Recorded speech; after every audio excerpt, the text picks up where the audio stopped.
Hello, hello, hello. I am your host, Tracy Otsuka. Thank you so much for joining me here for another episode of ADHD for Smartass Women. You know that my purpose is always to show you who you are and then inspire you to be it.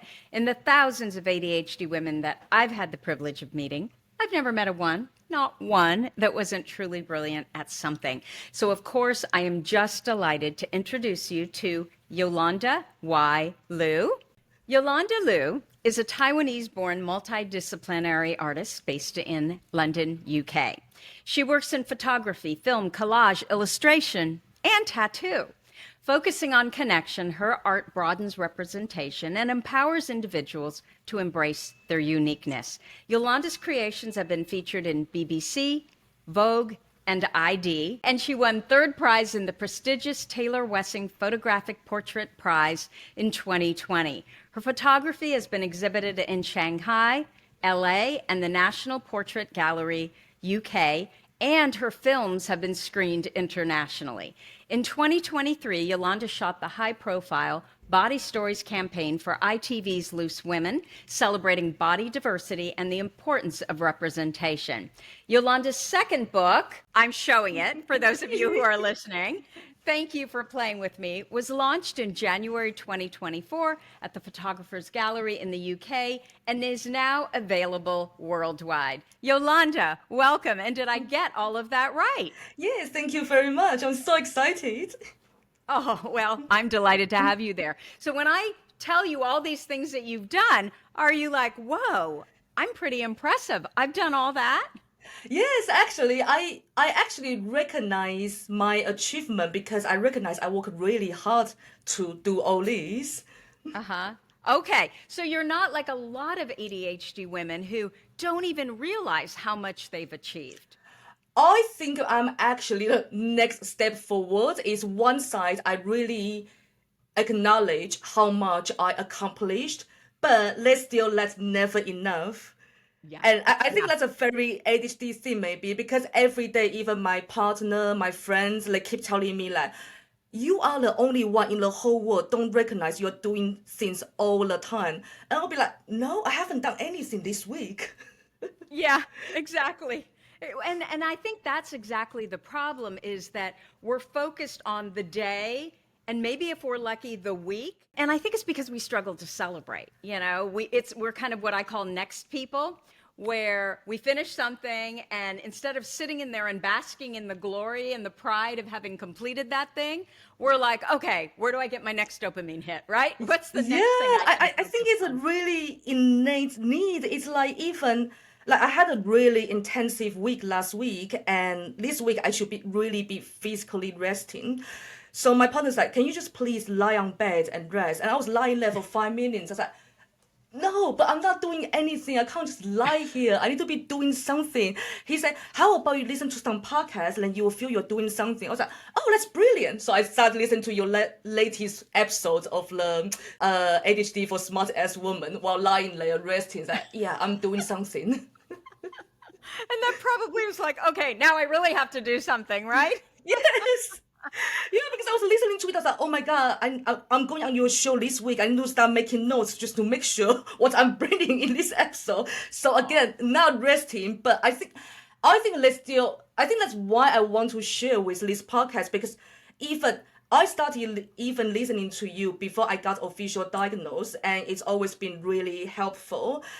And I contemplated a lot. Maybe I should delay our meeting because maybe I should be more well together, well rounded, or more prepared before I come. But I was like, no, because we are ever evolving, right? Like we say, let's celebrate every little success. And even there are still so many things I find really chaotic. But the purpose of me being here is not to say how perfect I am. It's how many little steps I make towards to make myself feel better and appreciate myself a bit more. Yeah, absolutely. Okay, so we're definitely going to talk about your art and all of the things you've done in your few years here on this earth. But what I really would love to start with, which is what we always start with, is your ADHD diagnoses. And I understand a very, very recent autism diagnoses as well.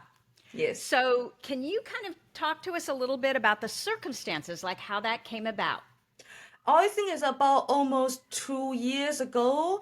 Of course, I heard about ADHD when I was like growing up in Taiwan and here, especially in the recent years. It's very popular, trendy words on social media, but I never connected myself to it. I know I have friends who have it, and that's about the knowledge.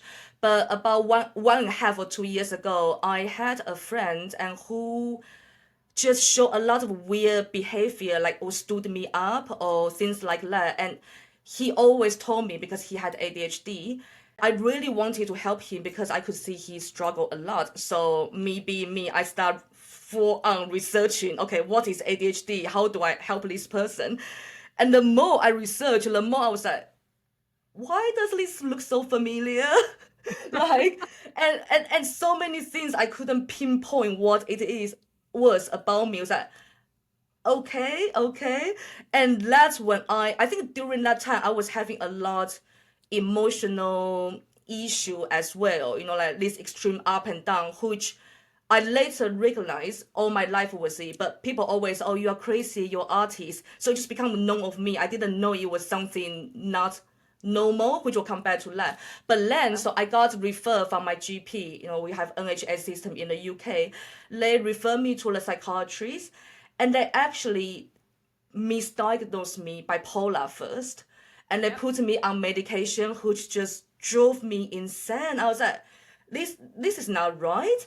But then later on, the ADHD department, they diagnosed saying you are adult ADHD. This has nothing to do with bipolar. Like you can get discharged from there now. It's all adult ADHD. That was official last September when I got the diagnosis, and they tried all the available stimulant medication on me. None of them worked. It made me very aggressive. It made me really not myself. Yeah, Yeah. so I didn't continue any of them. And with autism, which is even more, because like I mean, you can see I'm very bubbly. I'm always like, I like to be with people and a lot of things. So even I know autism, but for me is, Sheldon in the Big Bang Theory, or Yeah. for my idea, some like extraordinary genius that's connected to Asper, or they call ASD now. But earlier this year, a friend of mine who I would definitely say you're autistic, and then he made a comment to me saying, you are definitely autistic. I'm like, what? And I think it's because I've been on this journey about learning my brain so much. So I talked to my GP and they refer me to the assessment as well. So I got the results about 2 weeks ago. Yeah, got off the phone and then she said, yes, you are on the spectrum, high functioning. How do you feel about it? I said, I don't know. If I told you I don't know, it's like autistic because I really don't know how I feel. Ah. So, what are the symptoms? I'm just curious in autism that you can identify with because I mean, do you feel like you know social structures pretty well? You understand social rules? I think that's what's really interesting, and with ADHD as well. A lot of things I thought I really understand. Now I realize I actually don't understand. And with this social cue thing as well. Like I thought I'm really good at reading things, but now I'm kind of realizing maybe it's because all my really ADHD, I master the masking skill. So it Mm. becomes so natural for me. And now I slowly understand more. For example, when I was in France for my book signing last month, we had a really nice dinner with a publisher and everything. And I had a dish in front of me, and the waiter came to ask me, is the dish good? I say no. And then it was silence on the table. And it was the silence on the table made me realize I say something wrong. But I didn't understand why I say something wrong because he's asking me a question, so I'm answering him my answer. How indirectly that to be? Yeah, I just can't say it's good because it's not good. Yeah. Oh my gosh. What is wrong with that? You are telling the truth, right? Instead of all this fakery that we Yeah, use to get through life. I mean, it wasn't good. You asked me. I think that's hilarious, yeah. So actually. I think like now I understand maybe that's a part of like being autistic because we don't know how to like social cues or thing, because like it was really just complete silence on the table. And then like my friend sat next to me immediately start throwing some jokes to, make everybody Yeah. laugh again. So there's nothing serious. Yeah.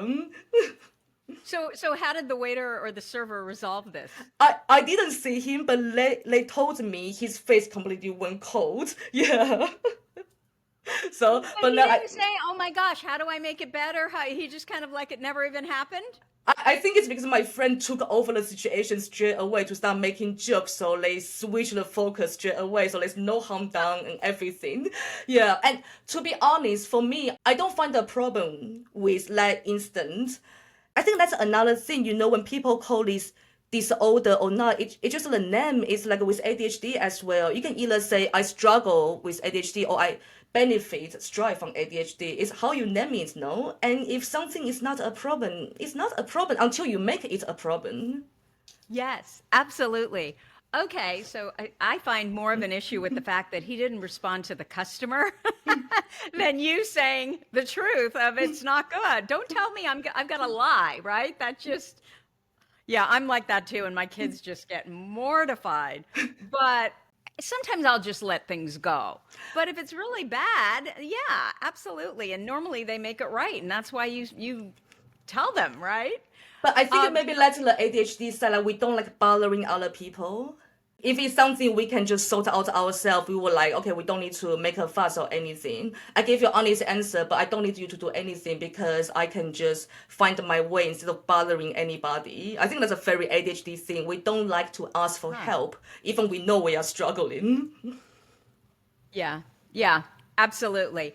Okay. So, or it's learned helplessness, right? With the absolute opposite, where can't do anything. So I am curious, Yolanda. My assumption was that there is less awareness of mental health in Taiwan than there is here in the United States. But you said something really interesting when we first started that it's become quite popular in terms of a lot of people are talking about ADHD in Taiwan now. And I'm curious when that shift happened. And what do you feel like they're pretty up on the symptoms of ADHD, what it looks like in women, all that in Taiwan?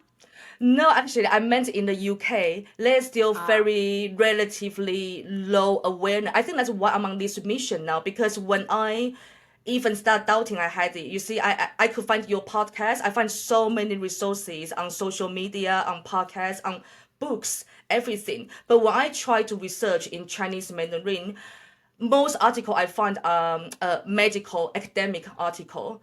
hmm. Yeah, or very general one like ADHD, you can't stay still, you are very hyper, Right. very general one. There's very little information, and that's why I started really dedicating and almost using myself as a human experiment subject so I can share from my personal experience. Got it. Got it. So, what was Yolanda like as a child? I was very angry. I actually came from a really supportive, loving family, and my mom is an artist, so I grew up in a house full of her painting artwork everywhere, which I actually appreciate her a lot. Her feel, because I think when I was a teenager, there's one time I asked her, "Why didn't you teach me painting since I was a kid? I would have become such a skillful painter by now." And she said, "Because I didn't want to restrict your creativity." I'm forever grateful for that. But other than this, I was always angry and I felt very alone. I think most of the time I feel very alien. So, I'm curious, Yolanda. You said you were angry, but you came from a really supportive, loving family with certainly a mother who really understood you because you were a lot like her. What do you think the anger was about? Was school hard for you? Were relationships like peer friendships hard for you? I school was very easy for me. I done academically quite well by not really making much effort. And I actually always wanted to drop out from school. I tried that when I was in high school, but because I was underage, I couldn't do it. As soon as I got in university, after 18, I done it straight away the first semester. I never liked school. Even when I was in university, I spent most of my time in the library, just reading books and watching movies. I don't think I was a popular child growing up. And I think that's the thing. I really long for connection, but I didn't know how to. Yeah. And I was like all my life I've been called too much, too dramatic. And after being an adult, I understand that's my strengths. And even now, after understanding ADHD, I understand that's my strengths. But for somebody who had no understanding of any of that, and now maybe with the autistic thing playing as well, not being able to really articulate my emotion or what I'm feeling, and in combination of too much because I have this abundance of energy. Yes, I think the anger maybe come from that, from the confusion, I think. Yeah. Yeah. So when were you diagnosed incorrectly with bipolar disorder? How old were you? That was only half a year ago, so that was February last year. And how did you feel when you got that diagnosis? Did you know, this isn't correct? Or did you believe that it was true? I believed it, and I believe the medication. That's another thing. I never liked the idea of medication, and I think that have a lot to do with people, especially with ADHD. If you have the history of maybe misuse substance, so for a lot of people like Liz, they will think medication is the last thing I wanted to touch. But my emotion was really not well. Like the whole situation wasn't well. So for them to diagnose you had bipolar, for me it was like, oh, so that's it. Now I can fix it. Okay. Okay. So you really thought, okay, well, maybe this is what it is. Yes. There was something about it that resonated. But Yes. then you went through, it sounds like this whole litany of bipolar medications and you got worse, not better. I become really aggressive. It made me really just not right. And so what happened then? How did you ultimately get diagnosed correctly? Because it's a separate department in the UK, it's actually separate psychiatrist. So during the time when I had my bipolar one, I was still waiting for the ADHD one. So finally, when I got the ADHD one, at the same time, they still wanted me to go back to the psychiatrist for the bipolar one, but the ADHD one say no, it was all adult ADHD. There's nothing like bipolar. You don't need to go back. But I think that's especially with people, they would think with ADHD is like you're very hyper, a lot of things like that. But with female, actually, it's the emotional dysregulation actually affect me the most, and it's not something you see from the outside. Yeah. Yeah, absolutely. And so when you were finally diagnosed with ADHD, was your response one of, okay, now this one is right. This makes perfect sense. Because I know you're a researcher, so I'm sure you went down the rabbit hole, right, to just research all the potential or possible symptoms. That was the very first thought is that, okay, now it's a project. I can accomplish the project now. But straight away, I was overwhelmed by the sense of grief and more anger. It's like if I had known this earlier, I wouldn't have lost or wasted so much time. I could have done much better. I think that's another very ADHD thing to say. I could have done much better if I knew when I was a kid. And I actually went back to my mom and I was like crying to her saying like, if I got diagnosed when I was a kid, maybe I wouldn't struggle this much. And my mom, being very caring, and she said, you know what, actually, even you did, we wouldn't be able to do anything because there was so, relatively less information about this in Taiwan during the time I was growing up. Yeah, But in the absolutely. beginning, it was a lot. I think I haven't reached, I'm now changing my way of seeing it. But for the first 6 months, it was confusion and anger and grief, a lot of grief. Yeah, yeah. However, do you see now that that experience you went through was all part of your process and probably is responsible for the quality of the art that you produce, right? And what you do in the world today. I think that's what I love so much, especially the episode you had with Dr. Holloway. Is this strength-based thing because now I'm really promoting the idea, understanding, bring you the compassion towards yourself. It's all two things, but it's like I forgot things all the time. My partner always, I don't understand how can you direct a room of 30 people when everybody's so happy and you can't even find your glasses at home. But you see, that's okay because it doesn't like he finds it like quite endearing as well. Like I took the wrong train. I was supposed to be home maybe an hour ago, but actually took 3 hours. And then I would be like, oh, it was the wrong train, haha. And then he will send me a photo of our dog saying, oh, mommy, haha. So you see, like it doesn't make anybody angry or upset that we all accept. It's just like silly me. But Yeah. before I understand this, I'll get so frustrated saying like, oh my god, you idiot, like why do you do this? Because I didn't understand how the brain work. But now it's like, oh silly me. Well, you know what? I'm actually very good at many other things. This is okay. Yeah, I love that. So, has anything else changed since you were diagnosed? It sounds like you're a lot easier on yourself.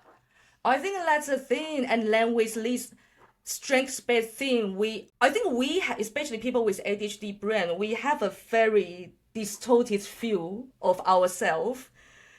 And I think the biggest thing I learned from the whole process and what really make me more comfortable with myself is to start accepting that stop trying to be good at what I'm bad at.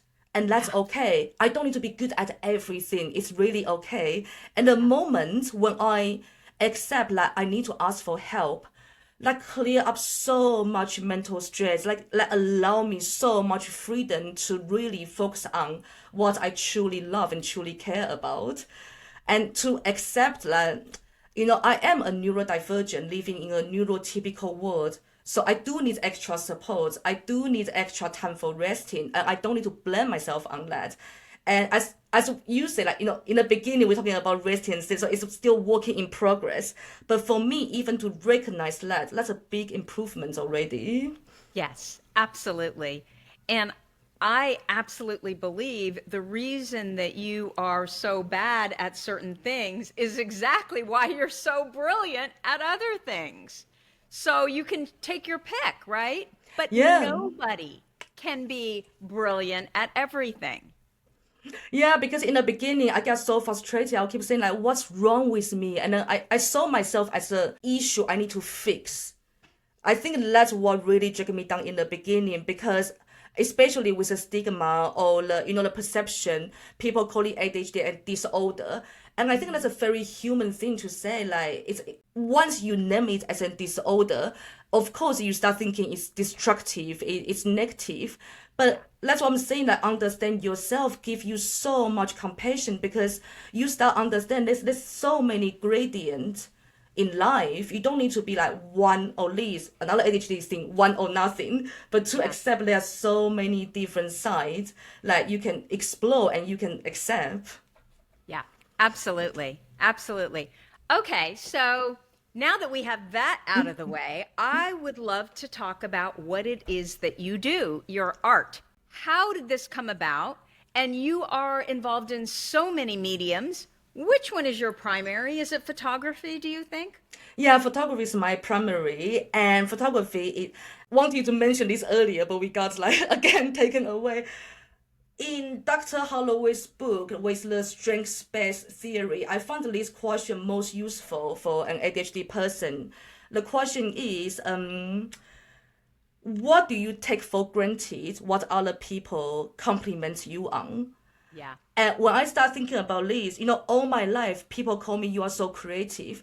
But I never register that because if I put it in another way, if I don't do things, I go crazy. Yeah. I can't stand being bored. It's like the number one. It kill me being Uh-huh. bored. And I love using my hands. And I think it's a way to express myself as well because it's always so chaotic in my mind. So for me to download it, it's a way for me to unwind or decompress. Yeah. So I'm curious, in the times that you've really struggled, you were mentioning that there was a period you were really not doing well. Were you doing a lot less of the creative, which is literally what regenerates us? I actually do more. I publish, like, I had this book launch at the photographer gallery this January, where actually I was struggling the most severe period of my life with depression. But Hmm. during that time, from September to January, I went to every possible, raising the funds, any publication, talking to every possible meeting to tell them, like, make my book happen. And Uh-huh. I think that's another ADHD thing. Like, we are like dogs, we are very straightforward. Once we set our eyes on something, there's no other option. It has to happen. I don't care. Yeah, and like, I think that's why, especially female, maybe we always work ourselves to this burnout state. And Mm-hmm. for many people, that's actually the first time in their life they realize, oh, I may have ADHD or autism because I burn out. But before that, we didn't know. Like, we just keep pushing and pushing and pushing. So, are you saying that when you go through these periods of, it sounds like you have comorbid depression as well. Yes, When you go through these periods of depression, are you saying that instead of retreating, which a lot of people with depression do, you actually keep pushing yourself to get out into the world, to create, to do whatever it is that you need to push yourself forward and your work yes, forward? Yeah. yes. How do you do that? I say, like, number one, I have the most amazing, amazing partner who's been like very supportive ever, even before I got diagnosed and everything. Like, now he's even learning it with me. Yeah. And there's one time actually a few months ago, I got really frustrated. I asked him saying, have I got worse since my diagnosis? It's because I'm doing so much research and I unsubconsciously start mimicking all this destructive behavior. He said, no, actually, from what you are learning, a lot of things make sense in the past now. I know you for 13 years. Now things make sense. And it's really good you are doing this because we are learning together. So I think that's the thing. I have a career which I really, truly love. Even people say you work all the time, but that's the thing. I don't feel I'm working. I feel I'm doing Yeah. something I really enjoy. Yeah. It's And your I mission. have, yeah, and I have a very solid, loving, supporting network with friends and my partner. Even during my depression time when it was really bad, like, I would deal with every work meeting, but in personal social life, I wasn't able to reply or anything. My friends would literally run to my house, ring the bell until they make sure I was still alive. Like, so I have all this really solid supporting system. And do you feel like handling it that way? Because some people would say, well, that's exactly when maybe you should rest and retreat a little bit and really, practice self-care. You're saying that no, self-care for me is continuing on and doing those things that, that my heart is in, that are mission driven for me. Do you feel that handling it the way you do allows you to get out of the depression quicker? Or do you think it makes a difference? It definitely made it worse. It made it Ah, worse. The whole process, I'm so grateful. I'm still here today sharing with it. Is because I did think about maybe I shouldn't share this side of the story, but I think that's what's valuable and useful, yeah. especially for many creatives. Because that's a funny thing about it. As an artist and freelancer, it's probably the last thing an ADHD person should do because we actually need structure. But it's Hmm. also the most brilliant thing ADHD can do because all the excitement. So Yeah. it's to find a balance. But if I'm being really honest, that thing it contributes a lot to make my depression worsen. So, what will you do differently, if anything, next time, if there's a next time? I will allow other people to help me. That's my biggest lesson from there. Because even before this, like when I said my friend came to me, that's when I started open up. I nobody ever knew, besides my partner, knew I was going through depression or even any negative thing. Because I'm always the one, people come for not therapy, but people come when friends have trouble or anything. I'm Hmm. always the one who accompany them or comfort them. And there's one time when things just getting so much, and now and I just couldn't deal with alone anymore. And I was talking to a really like one of my closest friends, and I was like, I have to be honest with you. I actually been suffering depression for like clinical depression for a few months now. His first thing was like, but Yolanda, this makes you human. We always thought you were superhuman. Yeah. Yeah. And another really beautiful, that's why I love my friends so much. There's another really close friend, and because I couldn't respond to anybody for maybe almost a month.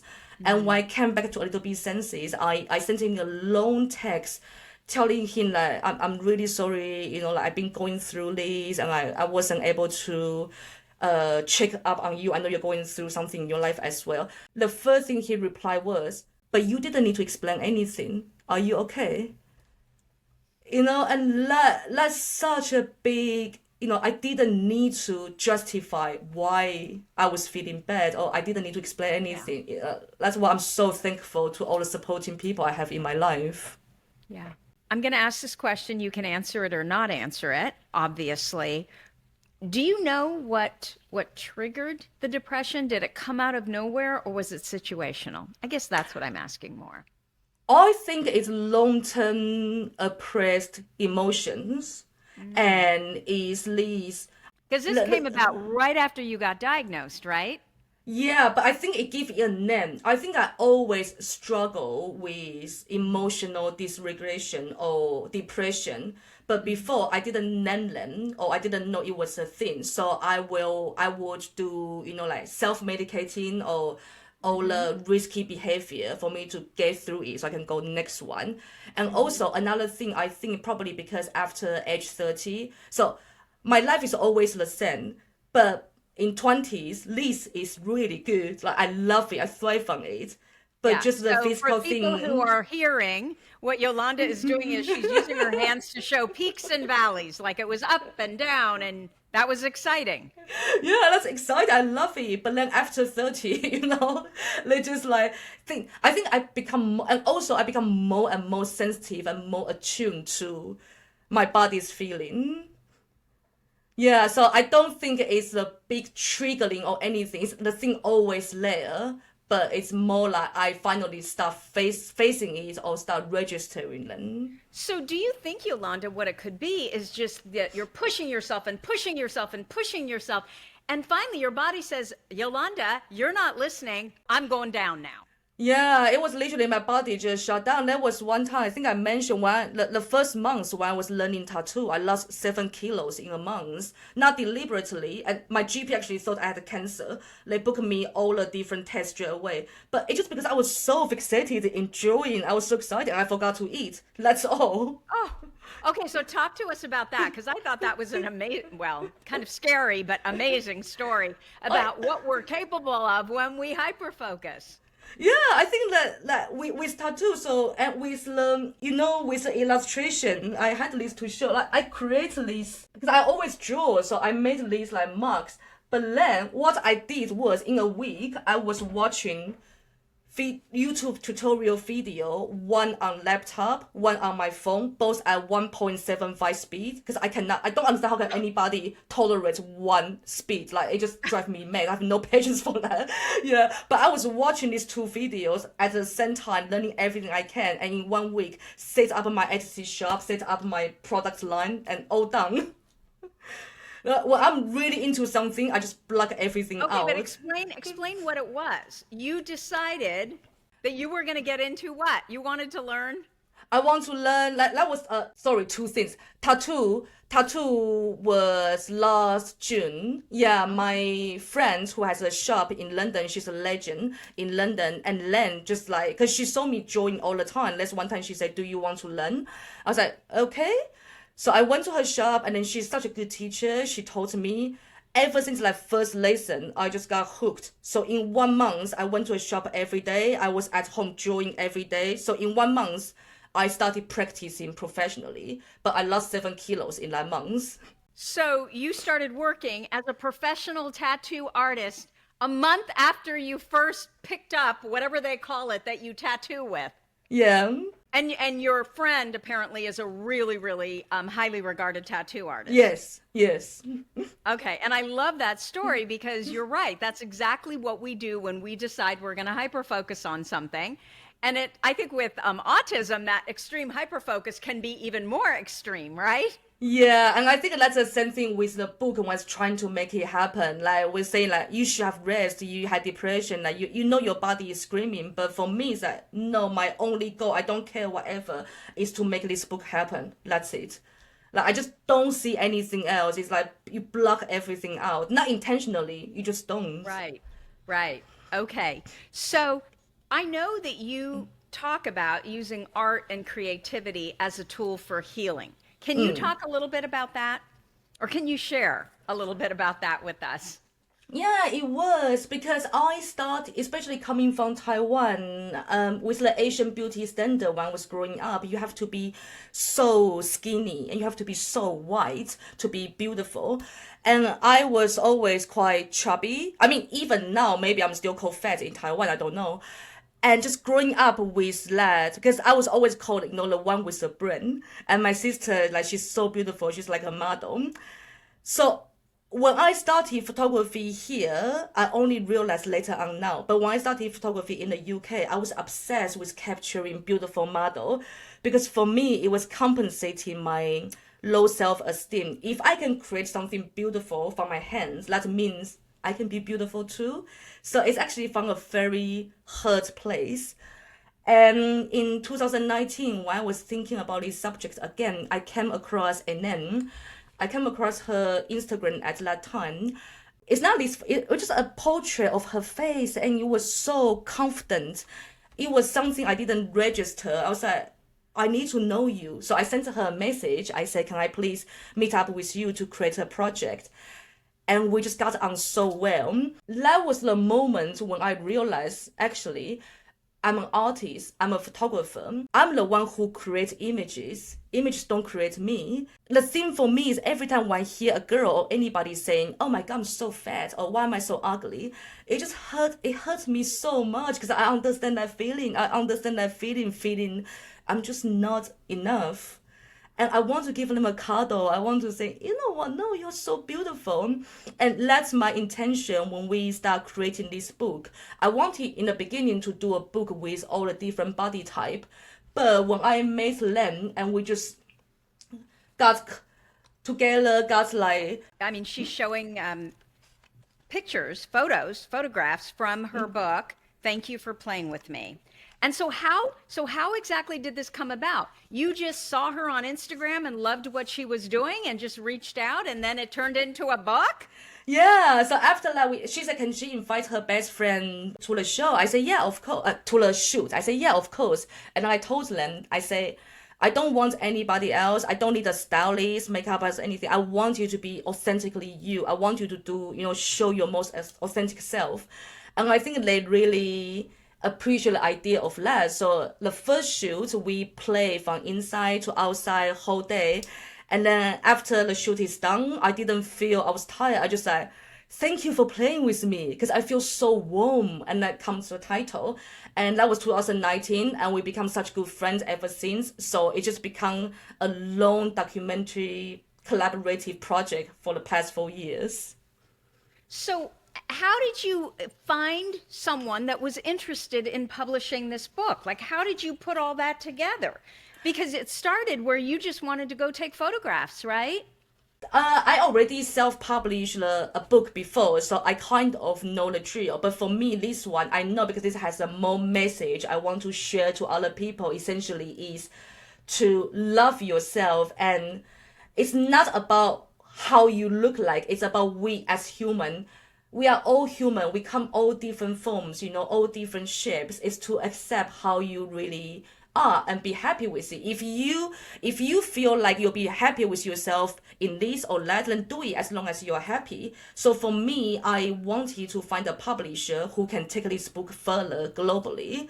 And what do I do is like, again, all the research, and I love doing Excel form as well, like putting all the publisher, all the contacts. I will make notes as well, who reply me on what dates and who reply me leads and follow up.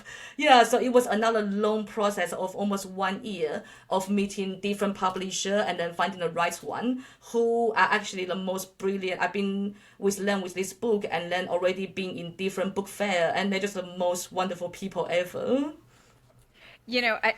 I just actually turned to this photo with, oh my God, the joy, right? You can just tell the confidence and just joy and pride she has in herself. I think that's another thing with this book, and a lot of people share with me is they feel really joyful looking at it. And I think that's another really strong thing about people with ADHD, because all my work essentially is to heal myself from all the either traumas or pains or my inner child or my childhood. It's come from really deep pain. But for me as an artist, I don't need to throw that pain in your face. I want to show joy, to invite you to look at this thing. And I think that's another strength of ADHD. We can always see the positive side. Like, Yeah. even it's the worst thing, but because how quick we think and how much we love crisis, we can always make the most positive thing out of everything. That is fascinating because it's this eternal optimism, even in the face of what most people would be like, why is she so optimistic, right? What? But in this book, that is exactly what you bring forth. And so it's your optimism that allows the audience, the viewer, to see a different way too, right? That then not only reflects on your work, but then reflects back on themselves. The best message I ever get is not about awards or book fair or anything. It's when people message me saying, thank you. I didn't know I could look so beautiful as well. And that just warmed my heart so much. Is to offer people an alternative option of feel, because I think the reason why we criticize ourselves so much is because what we are faced from the media are very mono. There's no alternative. That's why I'm really on this mission of offering an alternative, like all the different spectrum. And I have to say, Yolanda, I guess what I want to ask you is how much do you think of all these messages that you had, all these beliefs that you had were about your thoughts? Because I'm looking at you and you're this tiny little thing. You're clearly, I've never met your sister, but you're as beautiful as your sister. But it's this message that you're telling yourself that you're less than, that you're not. And then on the Yeah, same hand, you're telling yourself you're too much in all these other areas, right? I think that's what we call what do you call a perceived rejection and RSD. Yeah, Yeah. I'm actually quite happy how far I've come from that, because I used to really really hate it and really blame myself. Why am I so sensitive all the time? Like, why does this thing get to me when it's nothing to other people? And I hated myself for being so sensitive. But then now, after understanding my brain, I actually it's such a strong strength, my ability to connect with people straight away. It's come from this. Yeah, and now I understand. That's another thing with how I combat RSD, or the perceived rejection, is because I understand that's how my brain works. So I'm not ashamed of it anymore. So before, if I wasn't added to a WhatsApp group by my friends, I would literally, you know what, I would just disappear. I was like, you don't like me anymore. I'm not even your friend. Why am I not in the WhatsApp group? But now I understand that's how the brain works, and I'm not ashamed how I feel rejected. I would just ask my friend, hey, why didn't you put me in the WhatsApp group? And let's solve so many things, because most of the time, I would say 95% of the time, is perceived rejection. There's really, Yeah. people just forget or anything, and there's no drama. Or they think, and I don't know if this happens to you, that you are so busy that you couldn't possibly want to even be part of that group, right? It's even more less. Yeah, every time I Yeah. ask my friend, it's like, why haven't you invited me to dinner? And they're like, but you are always busy. I'm like, but I want to Yeah. be invited. Invite me anyway. I can say no, but I need to be invited. And they all know that now. Yeah, but I think that over time, for a relationship to work, right? There has to be that give and take. And I get it. I think it's really hard for us because we don't know time, most of us, and we never feel we have enough time. And so we've always got the head down. We want to do the things. And once we're there with a friend or friends, we're so happy we're there. But getting there, it's just this feeling of, well, I don't have time for that. I need to be doing this, this, and this, right? Yes. Yeah. So I get it. And it's, we've got to make the effort too. So I want to know about the Body Stories campaign for ITV. Did that come about before Thank You for Playing With Me, the book, or after? So how did they influence each other? They came from Lee. So basically in 2020 with Lee's portrait, I won the National Portrait Gallery Portrait Award, the third prize. And so when ITV, because they do this body story campaign, it's their new launch. And the producer told me when they were researching for who they want to commission to shoot this, that's how they found me. Because they had other photographers before, it's like well-known, but, white, middle-aged photographer. But that's why I think it's really good now. People start caring who is behind the camera, who is the one holding the camera. That's why they invite me to the team, because this is what, the message I want to send with my art. So it's really interesting to me, and I think this is such an ADHD thing. Originality is so important to us. And you could have turned around and you could have shot the models and the traditionally, quote unquote, beautiful women. But instead, what you chose to do is see beauty in a lot of women that don't look like that traditionally, that traditional model look. And that is exactly defiance, right? Challenging the status quo. That is exactly what got you the visibility and the notoriety to then be be selected to shoot something for ITV, right? A campaign. I think that's also another thing with people, especially people with ADHD. I think we are very, very compassionate, and things need to be really things we truly, truly care about. And once that's in the shop, like, there's no other way, because I care about you so much. And that's I'm still learning, because 2-3 weeks ago, I did this job shooting a lot of people from the tragedy Grenfell in the UK. And I had a total meltdown afterwards, because the emotion for me was just too much, because with all the story, and I'm just too sensitive. Like, I was so grateful for the opportunity, but I had to take the whole weekend off just for me to recover, because I hurt so much. Yeah, and the great thing though, Yolanda, is you are now starting to understand when you need to take time off for yourself, right? Like what that feeling feels like, so that you don't pitch down into this depression. Yeah. That's brilliant. So I'd love you had mentioned something to me that dealing with the rejection sensitive dysphoria and this, empathy and sensitivity, hypersensitivities that you have, you started to play this game with yourself when you started to feel that RSD coming on. Can you talk a little bit about that? Yeah, I think that's another thing of turning our maybe disadvantage to advantage, because we are so good at overthinking, like the best at overthinking. Yeah. So, which in before it may resulting in this perceived rejection, because you come up with all these scenario why you were not good enough. But once I realized I'm a master of overthinking, for example, there's one time my friend didn't invite me to a hot pot, and then my first reaction was, I'm just gonna disappear in your life. I'm not even going to say anything. I'm just gonna never reply your message again, just disappear. We're not friends anymore. But then coming back from that, I start overthink all the things proving we are really good friends. Like, he wouldn't have done that for me if he doesn't care about me. He wouldn't have done that and that and that. And then I use my overthinking superpower to combine with all that. It's like, actually, no, we are good friends. Yeah. Yeah. So you took, instead of going down that rabbit hole of all the evidence that you could find to support that thought that he doesn't care about you, you did the same thing, but all the evidence that he really does care about you, and all the things you could pull up that had happened between the two of you. Yeah. And so is that a strategy that works for you and that It you works for employ me regularly now? Yeah, it works for me a lot. And then for people I know in an intimate level of friends, like as I said earlier, I would just bluntly, no, I would directly ask them. So, like just to stop all this drama. But for people I can't ask, for example, maybe clients or other work thing, I would just use this strategy and then Yeah. so I don't get into that rabbit hole.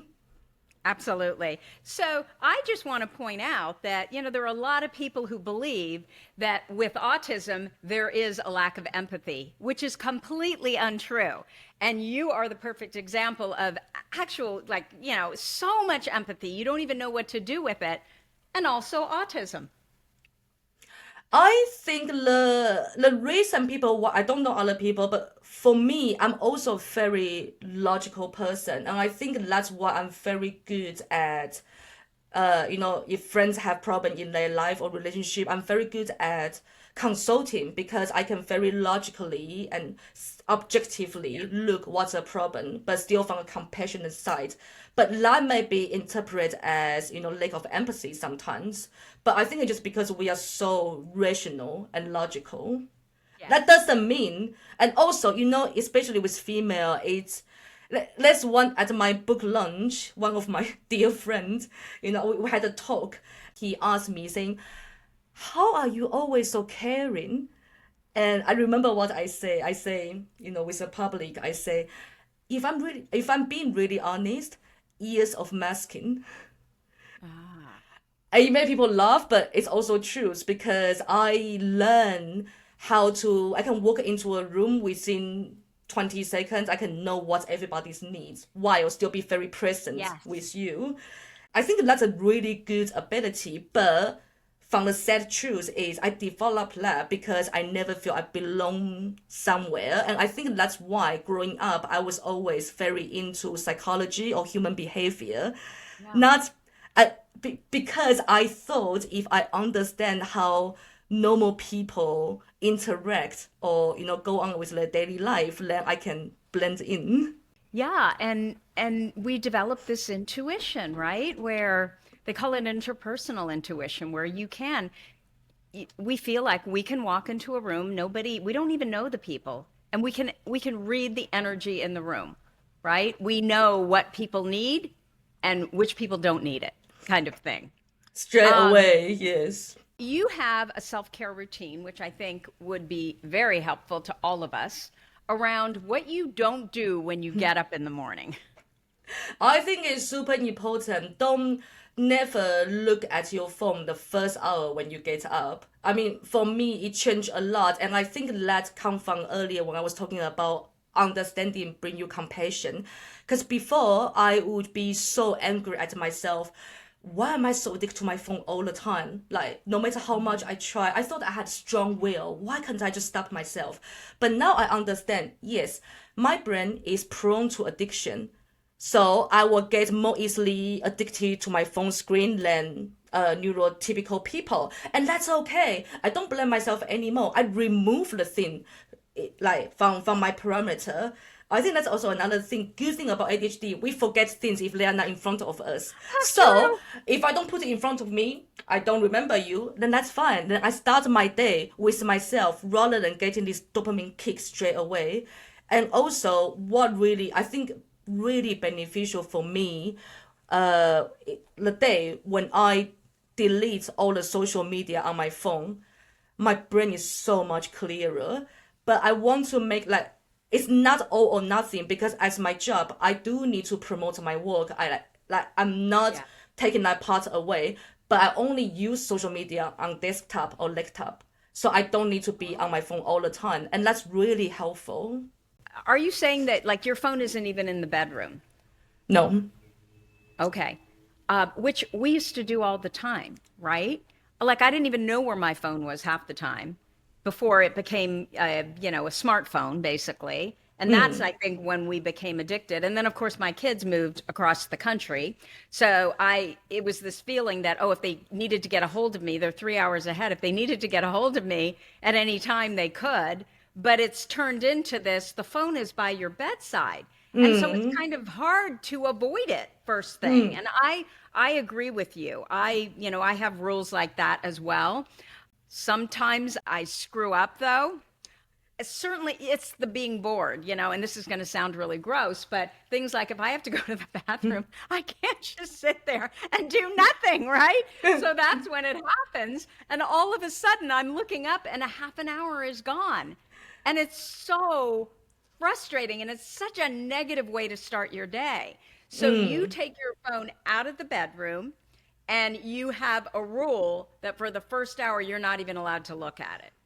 And wherever I can, the first after waking up, like at least waking up, I just go out for a walk, just 30 minutes. And Yeah. especially in the UK, we are so lack of sun and just to get like vitamin D. So now when it's sunny, I'm just like, oh my God, yes, just give me all the vitamin D. And I think it's to kick that into action because we wake up with this abundant dopamine in our head and we need to do something, and to get into physical action is a bad thing because if you just get on your phone, all these things getting hit already, you just lose Yeah. whatever drive to go on with the day. I mean, for me Yeah. personally. No, absolutely. Absolutely. I think that what I've realized too is when I work out, I'll have my phone. But a lot of times I'm doing work stuff, right? I'm watching videos of people that I need to watch videos. I'm learning. I'm, answering people on Instagram, whatever. I'm not great at that, but I do those things. But the other thing that I do that my husband just sort of started when I was gone for 6 weeks because my daughter needed an apartment in New York and it took that long to find one before she started school. I was out there and my husband decided that we had 2 dogs and one was still a puppy. He was going to start walking them every morning because it was much easier to control them and make sure that the puppy didn't poop in the house. So now he's on this thing where we have to walk the dogs twice a day. And I was so irritated because it's like one more thing on my calendar. But I have realized that starting out first thing, I either go with him to walk after I work out or before I work out. But what I've started to do is I do not bring my phone. And it was actually hard, which is appalling, right? It was hard for the first, I'd say, week. And now, like, I would never think to bring my phone. And we have this idea that, oh, well, there's an emergency, right? I mean, if something happens, well, the deal is he's got a phone in his pocket that he's not looking at. And it just feels like you have so much more control over your life if you can do something as silly as walk a mile without a stupid phone in your pocket, right? I think that's another thing because for me now, like I really recognize what you were saying before. Oh, what if I miss an important thing? What I miss an important job, especially as freelancer. But it's actually not that serious because now I don't have any social medias on my phone, and if I'm not saying this in any arrogant way, but if people really need you, they will find you. They will find your email. They will find you, and my agent knows this as well. They know if I don't check my email, if it's really urgent, they will send me a WhatsApp message, say, oh, could you check your email? I think that's when we say we are, with our brand, there's no problem with it. The only problem is we live in a capitalism world now where everything is about productivity. You must do more and more and more. And that's why for people with ADHD, we always feel we are not doing enough. Yeah, so it's to recognize that and then to be okay with it. Like now I don't have social media on my, even before I may log out, log in, but it's just not enough because it become a habit. But now I don't have them on my phone anymore. There's no urgent needs or there's no dopamine kick I need to get it from my phone anymore. Yeah. So that's why I keep emphasizing is to once you understand your brand, you start knowing how to work with your brand instead of against it. Yes, exactly. Or, and I guess this would be against it, letting it run you versus you running it. Yeah, that's the thing. To be honest, the first 3 to 6 months, as I said earlier, I was angry. I even said, I wish I never got diagnosed. I hate this thing called ADHD. I wish I never got diagnosed, then I wouldn't have to make any excuses. I would just get on with my life. And at that time, I was on the CBT, cognitive behavioral therapy. The therapist said to me, saying, it's very interesting you use the word excuses because you are struggling. You like these are things difficult for you, but you see is how our tendency just to blame ourselves instead of recognize what's happening. Absolutely. Absolutely. So, what advice, Yolanda, would you give to multidisciplinary artists or any artists who are trying to find their unique voice and navigate different art forms? So, I guess we would be talking about multidisciplinary artists. I would really say, I mean, again, from personal experience, but I do think limited your social media time. I think also the downside of that, you are seeing people producing high quality content 24/7, and that's not good for an artist who's trying to find their place in the world. Because we are under this illusion, especially with AI, everything can be quick and easy, quick and easy. But as any form, any craft, not, I'm not just talking about art, even like engineering, architect, anything, to be good at something, you need to put time, you need to put dedication, you need to work really, really hard. And having social media is probably number one killer because it makes you doubt yourself all the time. Yeah, so I would say if you can limit that, don't isolate you from the world because we are still living in the world and we need connection with everybody, but limit your time on it so you can actually start going inward and focusing on yourself.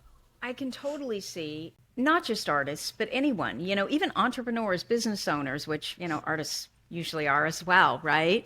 That if you are focusing on what everybody else is doing, it just becomes so overwhelming that you just get all this anxiety, right? That you're not doing enough. You should be doing, and then you're being pulled in all these different directions and you lose your voice. You lose your unique message. So that makes so much sense. Yeah, I don't look at like certainly in the ADHD space, I have no idea who's doing what. I don't care. I just have my head down and I'm doing my thing. Yeah, So, and let's stop. I think another thing I found really beautiful is because people love to say, live your authentic self. yeah. And it's very difficult. I mean, from my personal experience with ADHD, it's not like I don't live my authentic self. It's maybe I don't even know because growing up, I was so accustomed to masking myself to please other people. Yeah. So for me, it's actually a whole new journey of starting finding out what I like. Like the other day, I was repotting my plants in my flat and I took out the soil and I smelled it. I was like, I never knew smelling the soil make me so happy. Ah. And it's like this little thing I start finding out what I like, what I don't like. But before I was so busy just trying to survive. I never had time to really understand myself. And now I make it really interesting and wonderful again to find all these daily bits and bobs, what I like, what I enjoy. Yeah. Oh my gosh, I love that. So, Yolanda, do you have a number one ADHD workaround that you rely on regularly? Oof, I really love Pomodoro. The 25 minutes, 5 minutes thing. Uh-huh. I think that's really, really brilliant. And why that's good for me is first, I mean, I don't do everything on that. I do like maybe admin or when I'm editing a big bunch of photo or when I need to see the computer. But when I'm doing my collage or when I know things I need to go in the flow, I just go with that. But if I'm doing with that work, I think the more important thing is not actually stay the 25 minutes, is to practice to stop when the 5 minutes break come on. And that's what will take you further as an ADHD so you don't burn out. Yeah. Okay. So that's so, and it makes sense that that would be your strategy because you do have a problem with just going, going, going, going and never stopping. So for me, if I stop, so my difficulty is starting. So if I Okay. start, I can't stop. It's going to take me another hour to get back in. But that is such a great, that's just great evidence to me of, even with ADHD, everybody is different. So you have to figure out what works for you. I think that's the thing. It's to understanding, like even when we're talking about social media before, if tomorrow I actually wake up, want to check my phone, it's okay. We are human. I don't need to spend the whole day thinking like, oh, I'm a failure again. Why did I look at my phone? Uh-huh. It's to really accept there are so many different sides and it's all me and it's okay. Find out what's worked for me. And why I think like Pomodoro work really well is because each task I can set estimated how many run session I need. And I think Yeah. that's another thing with the blindness. Every time I say, editing this photo, I only need 4 rounds. Turns out on the track is 7 rounds. But it's Yeah. so useful for me because I can start comparing and I can start have more Yes. realistic instead of unrealistic expectation of myself. And isn't it insane that we can be literally doing something for years and still not have a clue how long it takes us? Exactly. I think it was from Dr. Holloway who said this with people with ADHD is the best. Find the right career and right partner. Like Yes. he is so sweet. He will literally put it like a treasure hunt game, have post-its with an arrow saying food is here, follow the arrow, food is the foundation of your well-being. And then I'm like, oh, where's my food? Because if I don't see the fridge in front of me, I forgot I need to eat. Yeah. Yeah. Yeah. Yeah. You lose 7 kilos.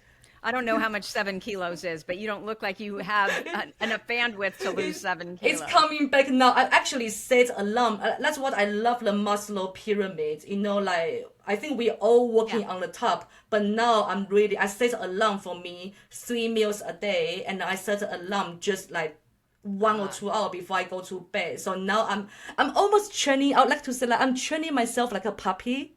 And Yeah. I'm not ashamed of it because I now understand if I want to go longer and I have so many things I want to share. Like I Yeah. think that's another thing that's why I want to get on your podcast. Like number one, because I love you so much since the beginning. Number two is it's really a wonderful thing having ADHD. Like especially from personal experience, from me in the beginning, I hate it so much. But now I want people to see once you learn how to work with your brain, it's such a wonderful thing. Like you can really thrive, and there's so many excitement. Like my partner always like, do you have to scream? Like if you just drop something, I say, I don't know. Would you rather be with somebody who's so boring or with somebody who's always full of excitement? Yeah, I so tell it's my husband that fun. all the time. Oh my God, you'd be so bored without me. Like, oh my God, you'd be Exactly. on that schedule, you'd do nothing. Exactly. Yeah. So Oh, that's why, 'cause I understand how much it hurts when you are confused, when you just like, what's wrong with me? But then there's nothing wrong. What's wrong is the neurotypical society telling you you are wrong. But we are not wrong. Yeah. no, no, we are just different and brilliant in our difference. So, Yeah. Yolanda, where can people find you if they want to know more about you and what you do? You can come on my website, my Instagram, my website, Yolanda Liu, YOLANDALIOU.com. And my Instagram is the same, Yolanda Liu. Yeah, you can say hello to me there or email me because I'm also not replying messages because I'm really bad at it. Yeah, absolutely. Okay, so this will be in our show notes. Those links, I should say, will be in our show notes. Yolanda, you are an absolute delight. I'm so happy that I got to meet you, and thank you so much for spending time with us here today. Thank you so much. So, if you like this episode with Yolanda, please let us know by leaving a review. Our goal, well, it's to change the conversation around ADHD, helping as many women as we possibly can learn how their ADHD brains work so that they too may discover their amazing strengths. Thank you so much for listening, and I'll see you here next week.